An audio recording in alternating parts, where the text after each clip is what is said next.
Hello दोस्तों, आज हम लोग यूपी ट्रिपल एस पेट का प्रैक्टिस सेट नंबर 4 हल करेंगे, जो घटना चक्र का प्रकाशन का है। इससे पहले हमने 3 प्रैक्टिस हल कर लिया है। अगर आप लोग देखना चाहते हैं तो हमारे चैनल में जा कर के प्लेलिस्ट में देख सकते हैं। चलिए, पहला क्वेश्चन लिखा हुआ है, निम्नलिखित में से किसको चारकोलिथिक युग भी कहा जाता है। देखिए, 4 ऑप्शन है, इसमें से आपको बताना है किसे कहा जाता है। तो इसका सही जवाब होगा ताम्र पाषाण युग। नेक्स्ट क्वेश्चन है, हर्षचरित नामक पुस्तक किसने लिखी है। तो इसका सही जवाब होगा, किसने लिखा है हर्षचरित नामक पुस्तक, बाणभट्ट ने लिखा है। अगला प्रश्न है, पानीपत के तीसरे युद्ध में निम्न में से किसने मराठों को हराया था। तो इसका सही जवाब होगा अफगानों ने।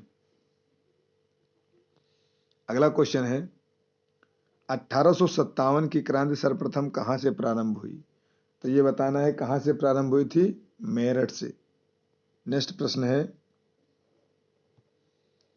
इस्तेमरारी बंदोबस्त किसने लागू किया। तो आपका सही जवाब होगा सी नंबर, लॉर्ड कॉर्नवालिस। अगला क्वेश्चन है, निम्न महापुरुषों में से कौन भारतीय जागृति का जनक कहलाता है। तो इसका सही जवाब होगा राजा राम मोहन राय। राजा राम मोहन राय को भारतीय जगत का जागृति का जनक कहा जाता है। अगला क्वेश्चन है, महात्मा गांधी ने 1930 में सविनय अवज्ञा आंदोलन कहां से आरंभ किया था। तो इसका करेक्ट जवाब होगा बी नंबर, दांडी से। नेक्स्ट प्रश्न है, 1904 में क्रांतिकारी संगठन अभिनव भारत संगठित किया गया था, कहां से किया गया था। इसका सही जवाब होगा डी नंबर, यानी महाराष्ट्र से। कहां से, महाराष्ट्र में। नेक्स्ट क्वेश्चन है, निम्नलिखित में से किस एक ने सुभाष चंद्र बोस को देश नायक कहा था। तो इसका सही जवाब होगा सी नंबर, यानी रविंद्रनाथ टैगोर ने देश नायक कहा था। अगला प्रश्न है, निम्नलिखित में से किस एक्ट के द्वारा भारत के गवर्नर जनरल को अध्यादेश जारी करने की शक्ति प्रदान की गई है। तो इसका सही जवाब होगा बी नंबर, यानी इंडियन काउंसिल्स एक्ट 1861। अगला प्रश्न है, विश्व का सबसे ऊंचा पर्वत शिखर कहाँ स्थित है। तो इसका सही जवाब होगा कहाँ पे स्थित है। इसका जवाब होगा नेपाल, यानी नेपाल में सबसे बड़ा पर्वत शिखर है। अगला क्वेश्चन है, किस ग्रह के चारों ओर वलय है। तो आपका सही जवाब होगा डी नंबर, यानी शनि के चारों ओर वलय है। नेक्स्ट प्रश्न है, तमिलनाडु में जाड़ों में वर्षा क्यों होती है। तो इसका सही जवाब होगा, किसके कारण होता है। इसका सही जवाब है उत्तरी पूर्वी मानसून से। नेक्स्ट प्रश्न है, नर्मदा किस ओर बहने वाली नदी है। तो इसका सही जवाब होगा, नर्मदा जो है पश्चिम की ओर बहने वाली नदी है। अगला प्रश्न है, भारत वन स्थित रिपोर्ट 2021 के अनुसार देश में कुल वनावरण क्षेत्र हैं। तो इसका सही जवाब होगा कितना परसेंट है, ए नंबर, यानी 21.71%। नेक्स्ट प्रश्न है,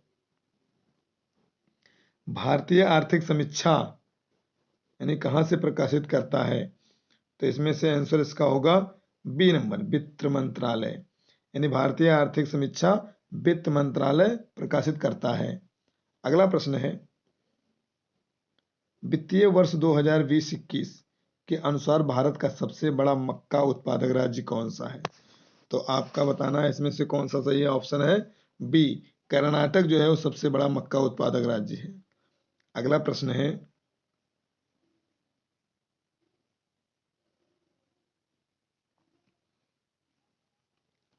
है, जीएसटी क्या है। तो आपका सही जवाब होगा जीएसटी एक अप्रत्यक्ष कर है। जीएसटी कैसा कर है, अप्रत्यक्ष कर है। अगला प्रश्न है, नीति आयोग के अध्यक्ष निम्नलिखित में से कौन है। तो इसका सही जवाब होगा कि सी नंबर, नरेंद्र मोदी जो हैं वो नीति आयोग के अध्यक्ष हैं। नेक्स्ट प्रश्न है, भारतीय रिजर्व बैंक का राष्ट्रीयकरण किस वर्ष किया गया। सही जवाब होगा बी नंबर, 1949 में। अगला प्रश्न है, भारत में राष्ट्रीय पंचायती राज दिवस कब मनाया जाता है। तो इसका करेक्ट जवाब होगा डी नंबर, यानी 24 अप्रैल को भारत में राष्ट्रीय पंचायती राज दिवस मनाया जाता है। अगला प्रश्न है, लोकसभा के अध्यक्ष को कैसे हटाया जा सकता है?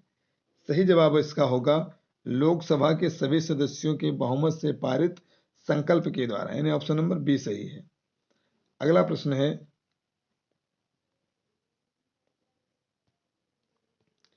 निम्नलिखित में से कौन सा एक सही सुमेलित नहीं है? तो इसका सही जवाब होगा डी नंबर, यानी अनुच्छेद 48 में कार्यपालिका से न्यायपालिका का पृथक्करण, यह सही नहीं है। अगला क्वेश्चन देखते हैं, केंद्र राज्य संबंध किस अनुसूची में है? तो करेक्ट जवाब इसका होगा ए नंबर, यानी 7वीं अनुसूची में है। अगला प्रश्न है, लोकसभा का कोरम कुल सदस्य संख्या का कितना है? तो इसका करेक्ट जवाब होगा आपका, बताइए कौन सा होगा, 1/10वां भाग। नेक्स्ट क्वेश्चन है, यदि एक बर्तन में तैरती हुई बर्फ पिघलती है तो उस बर्तन में पानी का स्तर क्या हो जाता है? तो आपका सही जवाब इसका क्या है देखना है, इसमें कोई परिवर्तन नहीं होता, ऑप्शन नंबर बी सही है। नेक्स्ट प्रश्न है, सोल्डर किन दो धातुओं से बना मिश्र धातु है? तो आपको बताना है इसमें से कौन कौन से दो धातुएं हैं इसका सोल्डर बनता है। तो क्या है, टिन और शीशा। कौन सा आंसर होगा, डी नंबर। अगला प्रश्न है, किसमें ऊष्मा का सबसे अच्छा चालक है? तो देखना है, इसका सही जवाब होगा चांदी। चांदी जो है ऊष्मा का सबसे अच्छा चालक है। अगला क्वेश्चन है, निम्नलिखित में से किसको कोशिका का शक्तिग्रह भी कहा जाता है? करेक्ट जवाब होगा इसका बी, सूत्रकणिका को। नेक्स्ट क्वेश्चन है, स्कर्वी एक बीमारी है जो गंभीर और अस्थायी कमी के कारण होता है, ये किस विटामिन के कारण होता है? तो आपका सही जवाब होगा विटामिन सी की कमी के कारण। नेक्स्ट क्वेश्चन है, नेक्स्ट क्वेश्चन देखिए, निम्नलिखित विलोम युग्म में एक शब्द युग्म शुद्ध नहीं है, तो इसमें से कौन सा नहीं देखना है आपको। इसका सही जवाब होगा डी नंबर, नूतन का जो है सनातन, ये सही नहीं है, बाकी ये तीनों सही हैं। नेक्स्ट क्वेश्चन है, जिसका कोई शत्रु पैदा ना हुआ हो, वाक्यांश के लिए एक शब्द बताइए, कौन सा इसमें सही है? इसका सही जवाब होगा ए नंबर, यानी अजात शत्रु। अगला प्रश्न है, आप लोग बताइए क्या होगा इसका। निम्नलिखित में से कौन सा शब्द सूर्य का पर्यायवाची नहीं है?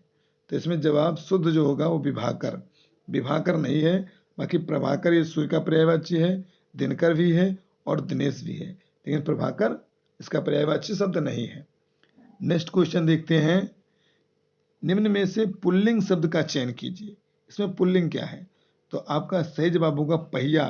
पहिया जो है क्या है, पुल्लिंग शब्द है। अगला क्वेश्चन है, निष्कपट शब्द का संधि विच्छेद है, तो सही जवाब बताना है आपको, क्या होगा, निह प्लस कपट मतलब बराबर निष्कपट होता है। अगला प्रश्न देखिए,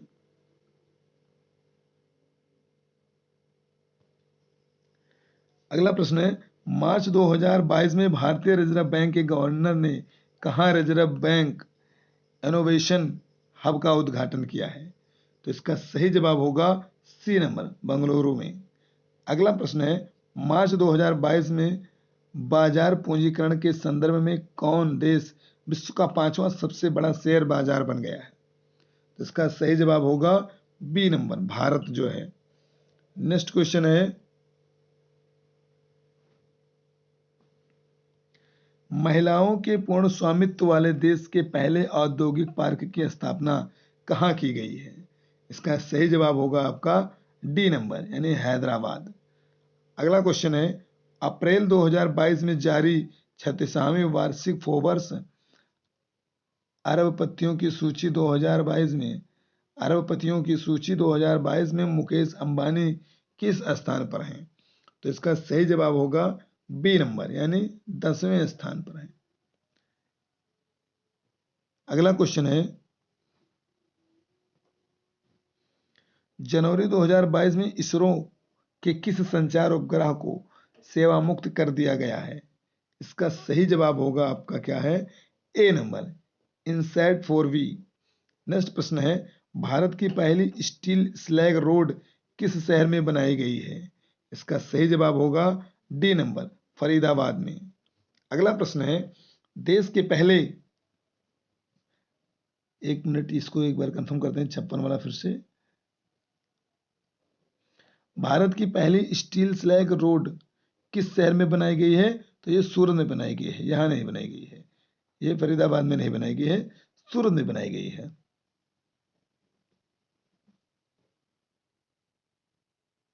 अगला देखते हैं, किस देश के पहले सी बीड पार्क की स्थापना किस राज्य में की गई है? तो इसका सही जवाब होगा डी नंबर, यानी तमिलनाडु में। अगला प्रश्न देखते हैं, जून 2022 में कौन देश भांग की खेती को वैध करार देने वाला पहला एशियाई देश बन गया है? तो आपको सही जवाब देना है इसमें थाईलैंड। अगला प्रश्न है, देश भारत के पहले विश्व शांति केंद्र की स्थापना किस शहर में की जाएगी? तो इसका सही जवाब होगा सी नंबर, यानी गुरुग्राम में की जाएगी, गुरुग्राम में की जाएगी। नेक्स्ट क्वेश्चन है, मई 2022 में किस राज्य में ई अधिगम योजना शुरू की गई है? तो इसका सही जवाब बताना है, क्या होगा? हरियाणा में। नेक्स्ट प्रश्न है, फिनलैंड की राजधानी क्या है? तो इसका सही जवाब होगा हेलसिंकी। अगला प्रश्न है, निम्नलिखित में से कौन सा युग्म सही रूप से मेल खाता है? तो आपका सही जवाब होगा इसमें कौन सा है? बी नंबर, बी नंबर सही है, कुचिपुड़ी उड़ीसा का, ये सही है। नेक्स्ट क्वेश्चन देखते हैं, एक मिनट 62 का देखते हैं, फिर से इसको कंफर्म कराएंगे, थोड़ी सी गलती हो रही है, इसको फिर से देख रहे हैं। ये जो है भारत एक नहीं होगा, 62 का, जो निम्नलिखित में से कौन सा युग्म सही रूप से मेल खाता है? तो इसमें सही जवाब क्या होगा? C number, Bharatanatyam Tamil Nadu. अगला क्वेश्चन जो है, विश्व खाद्य कार्यक्रम WFP संयुक्त राष्ट्र की खाद्य सहायता शाखा है, इसका मुख्यालय कहाँ है? तो इसका सही जवाब होगा डी नंबर, रोम में। अगला क्वेश्चन है, गुदई महाराज कौन सा वाद्य यंत्र बजाते थे? तो इसका सही जवाब होगा ए नंबर, ये तबला बजाते थे। नेक्स्ट क्वेश्चन है, साहित्य में नोबेल पुरस्कार प्राप्त करने वाले प्रथम भारतीय का नाम बताइए। तो इसमें आपका सही जवाब होगा रविंद्रनाथ टैगोर, ए नंबर। नेक्स्ट क्वेश्चन है, बांधों को आधुनिक भारत के मंदिर किसने कहा था? यानी बांधों को आधुनिक भारत के मंदिर किसने कहा था? तो इसका सही जवाब होगा ए नंबर, पंडित जवाहरलाल नेहरू ने कहा था। नेक्स्ट क्वेश्चन है, जून 2022 में आयोजित टेनिस की ग्रैंड स्लैम प्रतियोगिता फ्रेंच ओपन 2022 की पुरुष एकल का खिताब किसने जीता है? तो आपका सही जवाब होगा इसका B number, Rafael Nadal. Next question है, पुस्तक mind master winning lessons from champions life के लेखक कौन है? इसका सही जवाब होगा विश्वनाथ आनंद। अगला क्वेश्चन है, अप्रैल 2022 में पहला लता दीनानाथ मंगेशकर पुरस्कार किसे प्रदान किया गया है? इसका सही जवाब होगा बी, नरेंद्र मोदी को। अगला क्वेश्चन देखते हैं, मई 2022 में संपन्न हुई इंडिया प्रीमियर लीग के 15वें संस्करण का खिताब किसने जीता है? इसका सही जवाब होगा B, Gujarat Titans, Gujarat Titans ने। नेक्स्ट प्रश्न देखते हैं, जो आपका पैराग्राफ से संबंधित है, इसको पढ़ लेते हैं, फिर इसका जवाब देते हैं। देखिए, रिक्शे पर मीरा के साथ हंसती बोलती रितु घर पहुंची, सीढ़ियां चढ़ने लगी तो कुछ झगड़ने की आवाज सुनाई दी। ऊपर पहुंची तो देखा दोनों आजू बाजू वाली पड़ोसनें झगड़ रही थीं। अपने दरवाजे के पास खड़ी होकर उसने कुछ देर उनकी बातें सुनी तो झगड़े का कारण समझ में आया। एक ही मेहरी ने घर साफ करके कचरा दूसरी के दरवाजे की ओर फेंक दिया था। इसी बात का झगड़ा था। रितु ने दोनों को समझाया बुझाया। आखिरकार कचरा फेंकने वाली मेहरी को बुलाया गया। उसने झाड़ू थामी और कचरा सीढ़ी की ओर धकेल दिया। फिर वह मेहरी अंदर चली गई। दोनों पड़ोसनों ने भी अंदर जाकर अपने अपने द्वार बंद कर लिए। रितु खड़ी खड़ी देखती रही। जो सीढ़ी पहले से ही गंदी थी वो और भी गंदी हो गई। रेत का तो साम्राज्य ही था। कहीं बादाम के छिलके पड़े थे तो कहीं चूसी हुई ईंख के लच्छे, कहीं बालों का गुच्छा उड़ रहा था तो कहीं कुछ और। मन वितृष्णा से भर उठा। सोचा इस सीढ़ी से चढ़कर सब अपने घर तक आते हैं, इससे उतरकर दफ्तर बाजार आदि अपनी इच्छित जगहों पर जाते हैं, पर इसे कोई साफ नहीं करता। उल्टे सब इस पर कचरा फेंक देते हैं। साझे की सीढ़ी है ना, गंदगी बिखेरने का हक सबको मिला है और साफ करने का कर्तव्य किसी का नहीं है। स्वच्छता तो जैसे अनबुझी तृष्णा हो गई है। चलिए, ये पैराग्राफ पढ़ लिया है आप लोगों ने। अब इसका हम लोग जवाब देते हैं। पहला प्रश्न है, ऋतु को कैसी आवाजें सुनाई दी? तो इसका सही जवाब होगा लड़ने झगड़ने की आवाज। नेक्स्ट क्वेश्चन है, महरी किसे कहा जाता है? तो इसका सही जवाब होगा कामवाली को कहा जाता है, जो काम काज करती हैं उन्हें। नेक्स्ट प्रश्न है, ऋतु का मन घृणा से भर गया क्योंकि सीढ़ियों पर कचरा फैल गया था। क्योंकि सीढ़ियों पर कचरा फैल गया था। नेक्स्ट क्वेश्चन है, अनुच्छेद में घृणा का पर्यायवाची शब्द है। तो इसका सही जवाब होगा डी नंबर, यानी वितृष्णा। नेक्स्ट प्रश्न है, अनुच्छेद का संदेश है। तो सही जवाब होगा बी नंबर, स्वच्छता सबका कर्तव्य है। अगला पैराग्राफ फिर पढ़ते हैं, इसके बाद इसका जवाब दिया जाएगा। चलिए देखते हैं।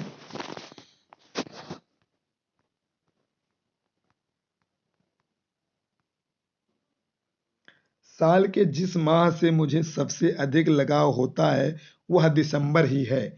इस महीने की कोमल धूप मुझे मोह लेती है, लेकिन तभी एहसास होता है कि यह साल भी बीतकर विगत हो जाएगा। ठीक उसी तरह जैसे धरती मैया के आंचल में न जाने कितनी सदियां, कितने बरस डूबकर छिपे बैठे हैं। फिर सोचता हूँ तो लगता है कि हर किसी के जीवन के बनने में ऐसे ही न जाने कितने 12 महीने होंगे। इन्हीं महीनों के पल पल को जोड़कर हम आप सब अपने जीवन को संवारते बिगाड़ते हैं। किसानी करते हुए हमने पाया कि एक किसान 4-4 महीने में एक जीवन जीता है। शायद ही किसी पेशे में जीवन को इस तरह टुकड़ों में जिया जाता होगा। 4 महीने में हम एक फसल उपजा लेते हैं और इन 4 महीने के सुख दुख को फसल काटते ही मानो भूल जाते हैं। हमने कभी बाबूजी के मुख से सुना था कि किसान ही केवल ऐसा जीव है जो स्वार्थ को ताक पर रखकर जीता है। इसके पीछे उनका तर्क होता था कि फसल बोने के बाद किसान इस बात की लापरवाही नहीं करता है कि फल अच्छा होगा या बुरा। वह सब कुछ मौसम के हवाले कर जीवन के अगले चरण की तैयारी में जुट जाता है। किसानी करते हुए जो एहसास हो रहा है उसे लिखता जाता हूँ, इस आशा के साथ कि किसानी को कोई प्रत्यक्ष भाव से न देखे। अंतिम महीने में मेरे जैसे किसान मक्का, आलू और सरसों में डूबे पड़े हैं, इस आशा के साथ कि आने वाले नए साल में इन फसलों से नए जीवन को नए सलीके से सजाया संवारा जाएगा। चलिए, पैराग्राफ हम लोगों ने पढ़ लिया है। अब प्रश्नों को देखते हैं। स्वार्थ को ताक पर रखकर जीते हैं। तो इसका सही जवाब होगा कौन जीता है? सी नंबर, यानी किसान। अगला क्वेश्चन है, किसान अपने सुख दुख को कब भूल जाता है? यानी ये कब बोलता है? जब फसल काट लेने पर। फसल काट लेने पर सब दुख सुख भूल जाता है। नेक्स्ट क्वेश्चन है, किसान से बना किसानी शब्द है, तो ये क्या है? ये संज्ञा है। अगला क्वेश्चन है, लेखक खेती के साथ साथ लिखने का काम भी क्यों कर रहा है? तो इसका सही जवाब होगा, किसान को कोई हीन न समझे। नेक्स्ट प्रश्न है, लेखक को दिसंबर से विशेष लगाव है, क्योंकि कोमल धूप अच्छी लगती है। चलिए इस वीडियो में इतना ही। अगला प्रैक्टिस सेट लेकर आएंगे अगले वीडियो में। और आप लोगों को हमारा वीडियो समझ में आया हो तो आप लोग ज़्यादा से ज़्यादा लोगों के पास शेयर कीजिए, लाइक कीजिए और सब्सक्राइब कीजिए। तब तक के लिए धन्यवाद।